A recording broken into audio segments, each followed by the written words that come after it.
시작하기에 앞서 구독과 좋아요 안 하셨다면 구독과 좋아요 꼭 한 번씩 부탁드립니다. 구독과 좋아요는 크리에이터에게 큰 힘이 됩니다. 제게 큰 힘을 주셔서 감사드리며 바로 시작합니다. 토트넘과 리버풀의 경기가 4대3으로 마치면서 토트넘은 6위로 내려앉게 되었습니다. 리버풀 홈에서의 경기였기 때문에 어려울 것으로 예상받긴 했으나 경기 초반 실점을 쉽게 내주면서 뉴캐슬 대참사가 떠올랐으나 결국엔 따라잡는 투혼의 경기력을 보여줬습니다. 허나 결국 마지막 실수로 승점 1점마저 놓치게 되었습니다.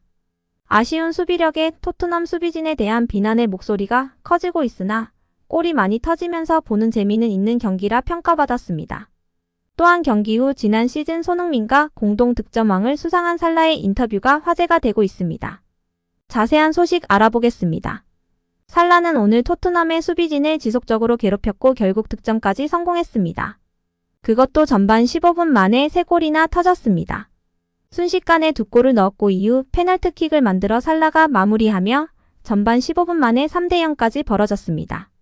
리버풀 원정이었기 때문에 안필드 대참사가 일어나는가 싶어 자리를 뜨는 토트넘 팬들도 생겨났습니다.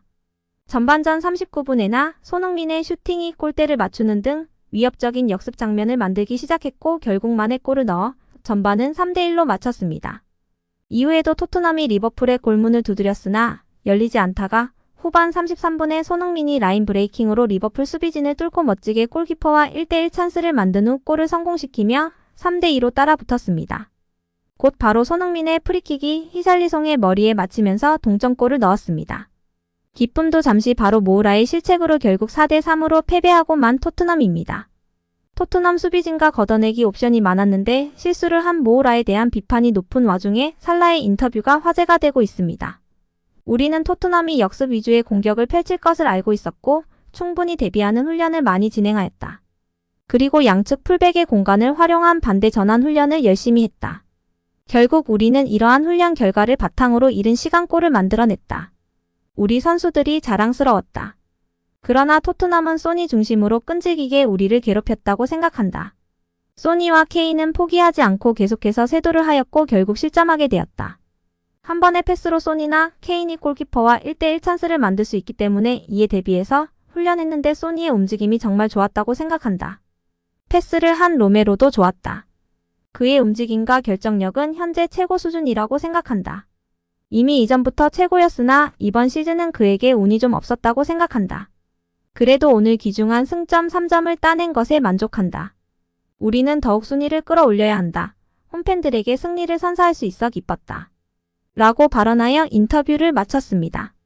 지난 시즌 공동 득점왕인 살라도 손흥민이 이전에 받았던 비난에 대해 동의할 수 없음을 나타내고 그의 원래 실력에 리스펙트를 보내는 인터뷰였습니다.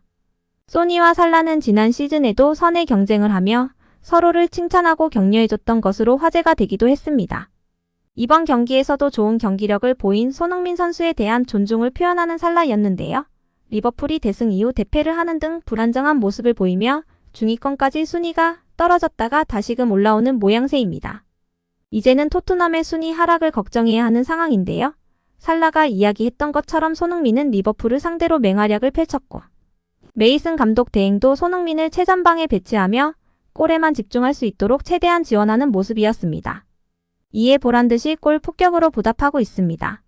메이슨 감독 대행도 만약 정상적인 시즌이었다면 소니는 이미 20골에서 25골을 넣을 것이라고 이야기했었죠. 아마도 정식 감독이 되지 않을 테지만 아니 누구라도 콘테와 달리 손흥민이 토트넘의 중심이라는 것을 알기 때문에 충분히 내년 시즌에는 제대로 된 지원을 받을 것으로 예상됩니다. 그래도 토트넘은 수비진이 너무 엉망이고 답이 없는 상태이기에 많은 축구팬들이 이적을 바라고 있습니다. 첼시로 부임할 가능성이 매우 높은 상황이라 포체의 콜을 받아 첼시로 갈 수도 있고 내년 시즌 챔피언스리그 진출이 유력한 오일머니의 뉴캐슬도 손흥민을 노리고 있는 것으로 알려져 있습니다. 검증된 월드클래스 공격수 영입을 통해 확실한 전력 강화를 목표로 하기 때문인데요. 어느 팀을 가도 토트넘보다 돈을 많이 쓰고 안정적일 것 같습니다. 이번 시즌 부상 없이 계속해서 골 폭풍을 몰아쳤으면 좋겠고 이번 여름 다른 유니폼을 입고 사진 찍는 날이 오길 기대하고 응원하겠습니다. 오늘 영상은 여기까지입니다. 시청해주셔서 감사드립니다. 구독과 좋아요 잊지 않으셨죠? 구독과 좋아요는 크리에이터에게 큰 힘이 됩니다. 오늘도 건강하시고 좋은 하루 보내세요. 다음에도 더 좋은 영상으로 찾아뵙겠습니다. 감사합니다.